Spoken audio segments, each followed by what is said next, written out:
Welcome to another episode of On the Bench. I'm going to be running through the projects that I've been working on recently and showing you what's to come for them.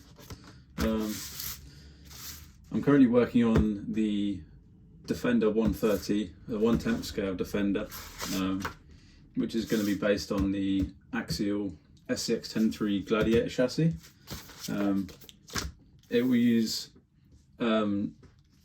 most of the structure from this original kit that you can get on AliExpress, and here is where it's at the moment. So it looks pretty complete from the outside, but it's not. There's a lot of things that I need to tweak and tune on this truck, but the actual side profile of it looks pretty good. The proportions are great. And most of the assembly goes together pretty well. So here it is underneath. Let's get the chassis out of the way. As you can see, I tried to design this with final intent in mind. So that's all of its injection molding principles, and also how it will mount to the existing structure. On the side there, there's quite a bit of detail, screws, pass-throughs, how things attach. I can show you what they look like in a bit closer up. So this is what it looks like when it comes off the printer. It's had some of its supports removed. This is the part that attaches to the inner structure, and this is the A surface, which is a nicer finish. It has some rivet detail on it, and installed on the truck provides a mounting location for this rear bed to attach. So we've got screws that come through into screw bosses, which are on this piece, and that means that the assembly is pretty rigid. It hasn't got all of its screw boss at the moment, so it flexes a bit, but it means that this whole body is one piece and you can remove it as such. These are like preliminary mounting locations for the rear, so that you don't need body clips, which are so out of date now. So at the front it's got some little compliant mechanism clips, push in and then use your fingers to unlatch them, and at the back it has some pivoting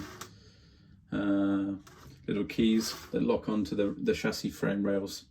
So yeah, I will refine that further, and yeah, I'll show you the chassis just quickly.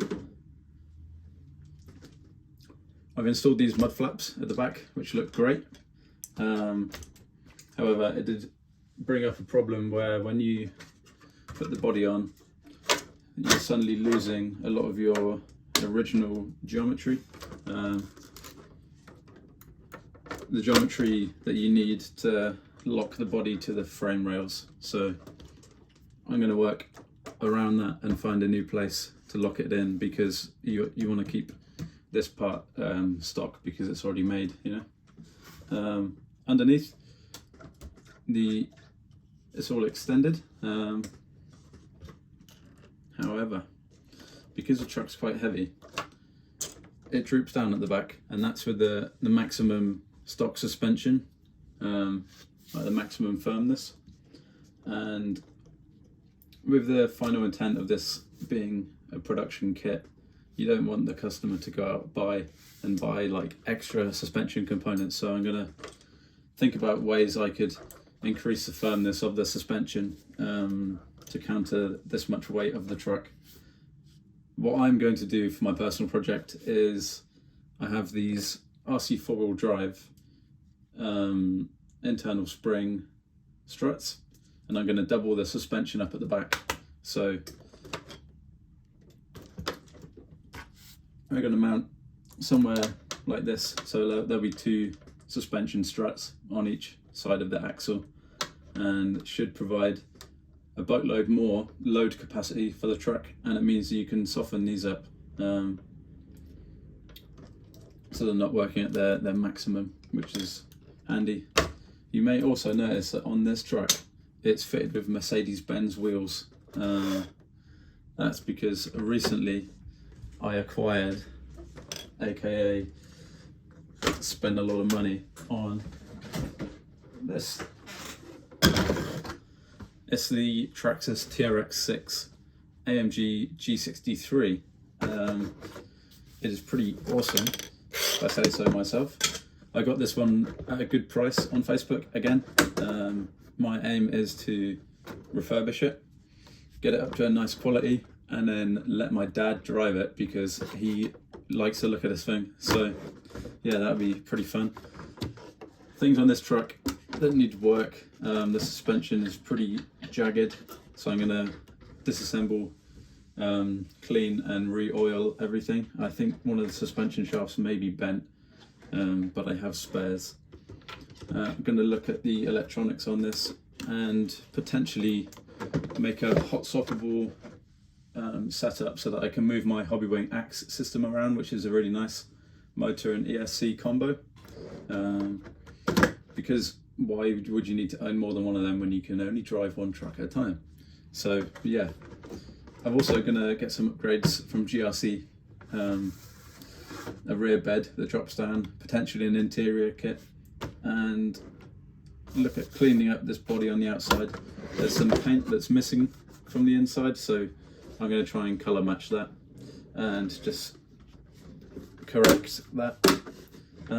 Yeah, but otherwise this truck is pretty awesome, other than the fact that it's very beat up. And it'll be a very long process of restoring because there's so much more of it. It came with this motor that's burnt out, but I'm getting a replacement for it from the guy that sold it to me, which is good. Yeah, it's got a full light kit for the interior, which is pretty good. This part here is a BEC, and you need it for the Traxxas lights because they operate at about 3 volts, I think. So this brings the battery voltage down to 3 volts, so you don't overvolt your lights and burn them out because they're quite expensive. Because they're an OEM part, you can't custom make them as easily. But I'm looking at making my own BCs because this is a very expensive component at £20, and you can get a BEC board, a PCB, an individual one for about 50p. So if I can make my own, that'd be great because I can put Traxxas lights in everything. But yeah, otherwise I'm pretty happy with the state of this truck. Its electrical components are pretty dire. This holds up, but one day it will poop itself and I'm going to have to replace it. So I'm going to think about how I want to do that in the future. So yeah. Moving on, I recently took this truck for a spin. There'll be a video coming out in the future. I put the winch to the test. Also recently I made a mounting plate for this winch control unit. A little project in the evening. A few variations come off the 3D printer, but otherwise that works really well. And I'm going to be hopefully getting another one of these bodies and doing another RC Dream build. This time it'll be a 110 station wagon. So yeah, I look forward to that. But otherwise I've got no other projects going on. The Bronco's still ongoing. I've got all the parts to make the axles. I've got the bearing kit to put them together and make them as if they were brand new. Also got some new stainless steel links. Although now I think of it, these are for the 324mm wheelbase, so it'll be keeping it stock links, but I will use them on the Defender build. But yeah, that's pretty much where I'm at with projects at the moment. So stay tuned because I've got some separate videos coming out. Definitely one for the Defender and how I'm designing it, because I think that will be a very popular topic in the future, because nothing like this exists yet. There's people that have homemade versions, but this is a premium homemade version. So yeah, it'd be great. But other than that, thank you for watching. The last video was received very well, the last on the bench video, that is. And yeah, I thought I'd give you another update on where I'm at. So thank you for watching. If you like it, please subscribe and leave a comment on anything that you see in this video that you want to ask a question about, because I can get back to you relatively quickly and help you with the answers. So yeah, thanks guys.